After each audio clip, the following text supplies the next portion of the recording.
আমি এখন রয়েছি কাকদ্বীপের রথতলায়। এইখানে রয়েছে এই যে গ্যাস এজেন্সি রয়েছে, এখানে একদম ভোর থেকে যে গ্রাহকরা আছেন তাদের দীর্ঘ লাইন। এটা শুধু আজকের ছবি নয়, যখন থেকে মধ্যপ্রাচ্যে যুদ্ধের পরিস্থিতি তৈরি হয়েছে তখন থেকে একদম দীর্ঘ লাইন। একদম ভোর থেকে যারা লাইনে দাঁড়িয়ে রয়েছেন তারা জানাচ্ছেন যে তারা সিলিন্ডার নিয়ে এখান থেকে তারা সিলিন্ডার নেবে বলে, নতুন রিফিলিং করার জন্য তারা সিলিন্ডার নিয়ে দাঁড়িয়ে রয়েছেন। এবং এদের যেটা অভিযোগ, এরা বেশ কয়েকদিন আগেই এখানে বুকিং করেছিলেন, কিন্তু তারপরেও তারা কিন্তু সিলিন্ডার পাচ্ছেন না। এই লাইন এটা 117 নম্বর জাতীয় সড়ক, এই লাইন একদম দীর্ঘ, প্রায় 700 থেকে 1000 জন গ্রাহক একদম ভোর থেকে দীর্ঘ লাইনে দাঁড়িয়ে আছেন।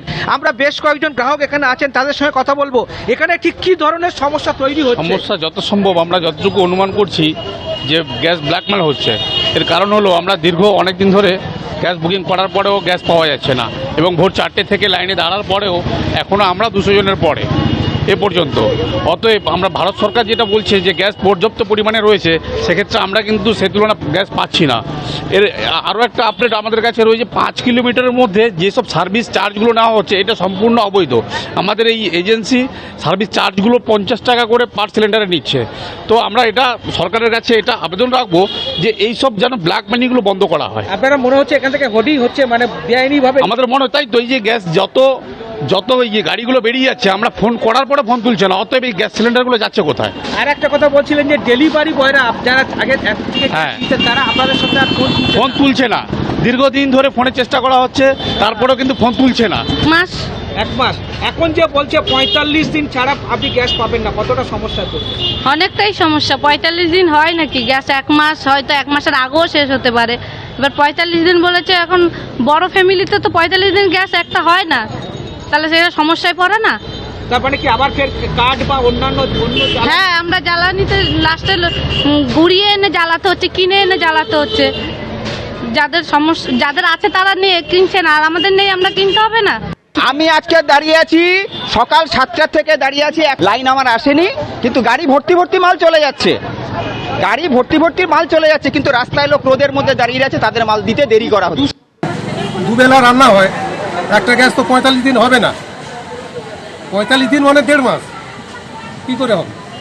সমস্যায় পড়তে হবে। সমস্যায় তো পড়তে হবে। কি করবেন? বিকল্প কি ভাবছেন? কিছু করার নেই, কি করবো আর? মানে উনুনে ফিরবেন না আবার কেরোসিন এটা এখন না খেয়ে তো আর লোক মরতে পারবে না। এখন কিছু ব্যবস্থা তো নিতেই হবে না। বাণিজ্যিক গ্যাসেরও সংকট দেখা দিয়েছে দুর্গাপুর ইন্ডাস্ট্রিয়াল এরিয়াতে। কারখানার মালিকরা তারা বাণিজ্যিক গ্যাস পাচ্ছেন না বলে অভিযোগ করছেন। ঠিক কি পরিস্থিতি, সরাসরি চলে যাবো, আমাদের প্রতিনিধি মনোজ বন্দ্যোপাধ্যায় রয়েছেন। মনোজ, দেখো তোমাকে দেখাবো, আমরা দাঁড়িয়ে রয়েছি দুর্গাপুরের মুচিপাড়ার কাছে RIC ইন্ডাস্ট্রিয়াল প্লট। এই যে RIC ইন্ডাস্ট্রিয়াল প্লট, এখানে বড় বড় যে ফেব্রিকেশনের কাজ, অর্থাৎ লোহার বড় বড় স্ট্রাকচার, যেগুলো বিভিন্ন রাষ্ট্রায়ত্ত বড় কারখানা যেরকম Durgapur steel plant, IISCO steel plant, এই সমস্ত জায়গায় কিন্তু এখানে সেই বড় বড় স্ট্রাকচারগুলো তৈরি হয়, এবং তার জন্য কিন্তু কমার্শিয়াল গ্যাসের প্রয়োজন হয়। তোমাকে দেখাবো যে এখানকার যারা কর্মী তারা এই কমার্শিয়াল গ্যাসেই কিন্তু কাজ করছে। যে পরিমাণ গ্যাসের সিলিন্ডার লাগে প্রতি মাসে, সেই পরিমাণ গ্যাসের কিন্তু যোগান নেই। সুতরাং স্বাভাবিকভাবেই এই যে যারা কাজ করছে তাদের কিন্তু সমস্যায় পড়তে হচ্ছে। প্রচুর অর্ডার রয়েছে বিভিন্ন রকম, এই যে কাজ, যে ইনফ্রাস্ট্রাকচারের যে দাঁড়িয়ে রয়েছে, এইগুলো কিন্তু বানানো হয়, এবং সেই সমস্যার সম্মুখীন হতে হচ্ছে এখানকার কর্মচারীদের, এবং যারা এখানকার মালিক পক্ষ তাদেরও। প্রচুর ইন্ডাস্ট্রিয়াল কাজে ব্যবহার হয় এই কমার্শিয়াল সিলিন্ডার, এবং সেই পরিমাণ যোগান যতটা দরকার ততটা কিন্তু পাওয়া যাচ্ছে না, যার ফলে বিভিন্ন রকম অর্ডার কিন্তু বাতিল হতে বসেছে বা সমস্যায় পড়তে হচ্ছে। আমি একবার সরাসরি এই কারখানার সঙ্গে যারা যুক্ত তাদের সাথে কথা বলার চেষ্টা করছি। কি সমস্যা হচ্ছে? আমাদের কমার্শিয়াল গ্যাস দিয়ে প্রথমে কাটিং করা হয়, তো কাটিং যেহেতু করা হচ্ছে না, সেই কারণে বাকি কাজটাও এগোচ্ছে না। কমার্শিয়াল LPG ছাড়া আমরা কিছুতেই এগোতে পারছি না। আমাদের এই এত লোক নিয়ে কাজ, সব লোকই প্রায় পচে যাওয়ার মতো। কতজন কাজ করে? আমাদের প্রায় 40 জন কাজ করে।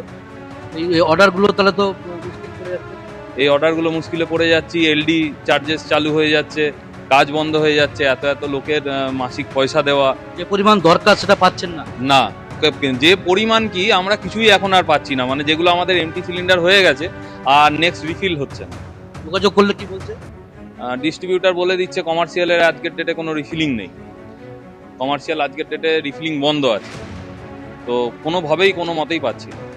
এখন ডোমেস্টিকের পাশাপাশি কিন্তু কমার্শিয়াল গ্যাসের যে সিলিন্ডার, এই যে গ্যাসের কমার্শিয়াল সিলিন্ডার তোমাকে দেখানোর চেষ্টা করব, এবং এই যে ইনফ্রাস্ট্রাকচার যে কাজ, এই সমস্ত কর্মচারীরা এরা কিন্তু এই কাজের সাথে যুক্ত, সকলেই কিন্তু এই কমার্শিয়াল গ্যাস যোগান যেটা স্বাভাবিক না থাকার ফলে কিন্তু সমস্যায় পড়তে হচ্ছে এই সমস্ত বেসরকারি কলকারখানার সঙ্গে যারা যুক্ত তাদেরকে, এবং এই ধরনের যে ইনফ্রাস্ট্রাকচার তারাই কিন্তু এই বড় কারখানাতে সাপ্লাইয়ের কাজ হয়, এই ফেব্রিকেশনের কাজ, এই বড় বড় লোহার যে স্ট্রাকচার, বড় বড় পাইপ এবং বড় বড় স্ট্রাকচার, এই সমস্ত কিন্তু তৈরি হয় গোটা এলাকা জুড়ে। তোমাকে দেখাবো এই সমস্যাগুলি কিন্তু এই কমার্শিয়াল গ্যাসের যে সিলিন্ডার সেটার কিন্তু পর্যাপ্ত যোগান না থাকায় সমস্যায় পড়তে হচ্ছে। দুর্গাপুর শিল্প তালুকেও কিন্তু সেই একই রকমের সমস্যা, ডোমেস্টিক গ্যাসের পাশাপাশি এই কমার্শিয়াল গ্যাসেরও কিন্তু সমস্যায় পড়তে হচ্ছে এই কলকারখানার সঙ্গে যুক্ত যারা কর্মী এবং যারা আধিকারিক তাদেরকেও।